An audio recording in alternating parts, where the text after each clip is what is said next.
안녕하세요. 제2의 아지트 오신 여러분 환영합니다. 오늘은 연애를 잘하는 사람의 특징을 말씀드리려고 하는데요. 여기서 잘이라는 건 내가 건강하고 또 좋은 관계를 오래 이어간다는 의미이기도 하고요. 연애를 끊임없이 한다는 의미이기도 합니다. 그럼 지금부터 본격적으로 시작해 보겠습니다. 일단 첫 번째로는 자원이 풍부한 사람이 조금 더 연애에서는 유리하다고 할 수가 있습니다. 그러니까 외모가 출중하다거나 돈이 많다거나 사회적으로 사람들이 선망하는 직업을 가진 사람들을 의미하는 건데요. 우리가 외모가 전부는 아니야 라고 말을 합니다. 물론 맞는 말씀이에요. 그리고 내가 자원을 많이 가졌다고 꼭 괜찮은 사람을 만나는 것도 아닙니다. 하지만 그냥 기회의 측면에서는 자원을 많이 갖고 있는 사람이 사람을 만나거나 그리고 선택할 수도 있고 이런 기회의 측면에서 조금 더 유리하다는 말씀을 드리는 거고요. 지금부터는요, 이런 조건적인 이야기보다는 조금 더 심리적인 측면에 맞춰서 말씀을 드리려고 합니다.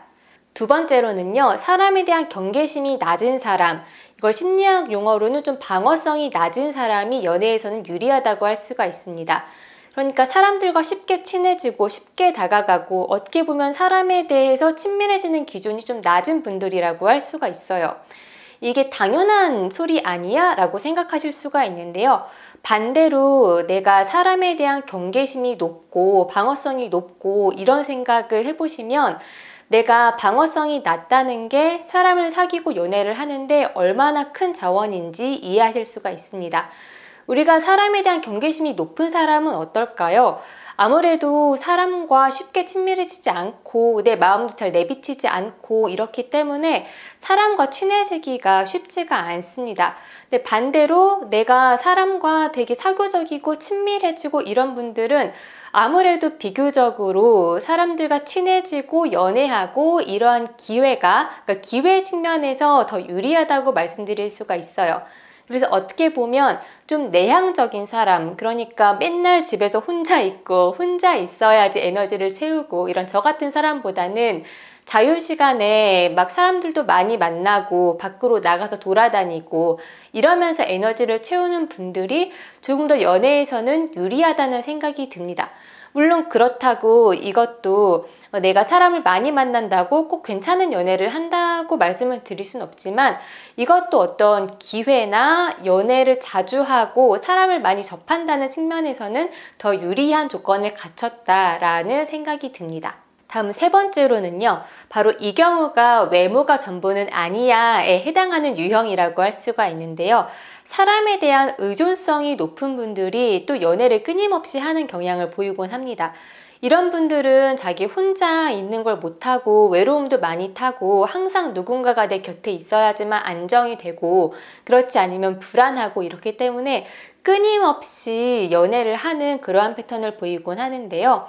그러니까 이분들은 늘 누구에게 인정을 받고 칭찬을 받고 이렇게 의존을 해야만 내가 좀 마음이 편안해지는 그러한 모습을 보이기 때문에 처음에 만일에 내가 외모가 되게 출중한 분이라면 이런 분들은 처음에 연애는 하기 쉽지만 파트너가 자주 바뀌는 그런 경향을 나타낼 수가 있습니다. 왜냐면 처음에는 나의 뭐 외모라던가 이런 유리한 자원으로 누군가와 쉽게 가까워지고 내가 선택을 할 수 있지만 계속 만나다 보면 이분이 내가 오늘 뭐 무슨 약속이 있어 이런 말만 해도 너는 나랑 같이 시간을 안 보내고 너는 나를 사랑하지 않는 거야? 그러니까 이런 식으로 계속 확인하려고 하고 이러다 보니까 처음에는 사랑하는 마음에서 잘 맞추고 이해를 하려고 했지만 상대방도 점점 지쳐가는 거죠.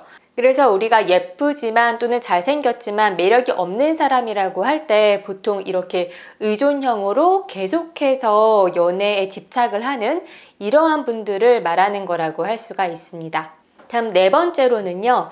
자존감이 높은 분들이 또 연애를 잘 한다고 할 수가 있습니다. 그러니까 이분들은 나에 대한 자신감이 있는 거잖아요. 그러니까 사람을 만날 때도 크게 주저함이 없는 거죠. 왜냐하면 내가 자신감이 있으니까. 그리고 내가 나를 잘 이해하고 있는 만큼 상대방을 이해하고 존중하는 마음도 큽니다. 그래서 관계에서 문제가 생기거나 갈등이 생기거나 이랬을 때 잘 조율을 할 수 있기 때문에 또 관계가 오래가는 그러한 특징을 가졌다고 할 수가 있고요. 그리고 다섯 번째로는 적당히 자율적이면서 적당히 독립적이면서 적당히 의존적인 이런 분들은 진짜 어떤 연애 세포의 능력을 그냥 풍부하게 가지고 태어나셨다고 할 수가 있어요. 이거를 심리학에서는 안정애착이라고 하는데요. 그러니까 내가 혼자 있어도 잘 지내고 그렇다고 뭐 딱히 불안하지 않고 또 다른 사람과 있을 때도 원만하게 지내는 이러한 분들이죠. 이러한 분들은 나도 긍정적으로 보지만 타인도 긍정적으로 보기 때문에 서로 이렇게 신뢰하는 그러한 믿음이 깔려 있고요. 만일에 이 상대방이 뭐 의존을 한다거나 집착을 한다거나 이래서 내 경계를 너무 침해하는 것 같으면 이때는 나의 지금 경계가 무너지고 있구나 라는 걸 알아서 이 관계를 잘 조절을 한다던가 아니면 이 사람은 너무 의존적이야 라는 생각을 가지고 일찌감치 어떤 헤어짐을 하는 결정을 한다던가 이러면서 안정적인 사람을 찾아서 그런 관계를 형성하고 안정적인 패턴을 오래도록 이어가는 모습을 보인다고 할 수가 있습니다.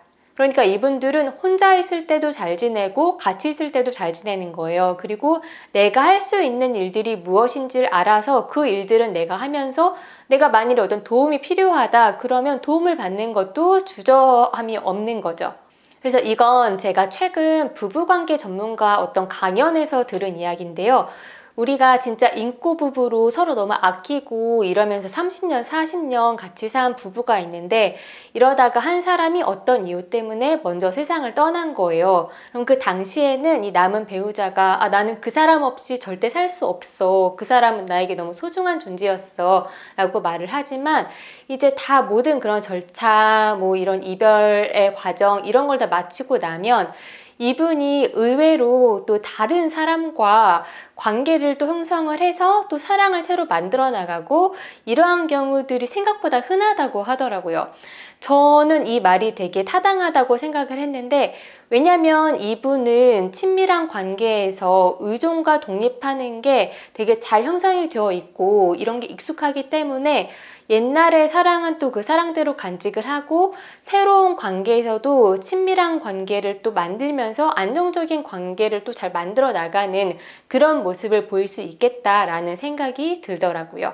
그래서 오늘은 연애를 잘하는 사람의 특징을 말씀드렸는데요.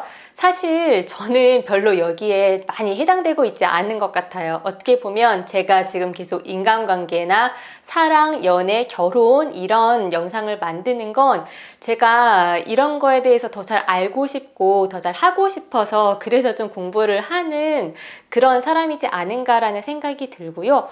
오늘 영상을 보시고서 여러분들의 어떤 연애 패턴과 비슷한 모습이 있으시다면 댓글로 공유해 주시면 감사드리겠고요. 오늘 영상도 도움이 되셨다면 구독과 좋아요로 마음을 표현해 주시면 진심으로 감사드리겠고 그럼 저는 더 좋고 알찬 영상으로 돌아오겠습니다. 감사합니다.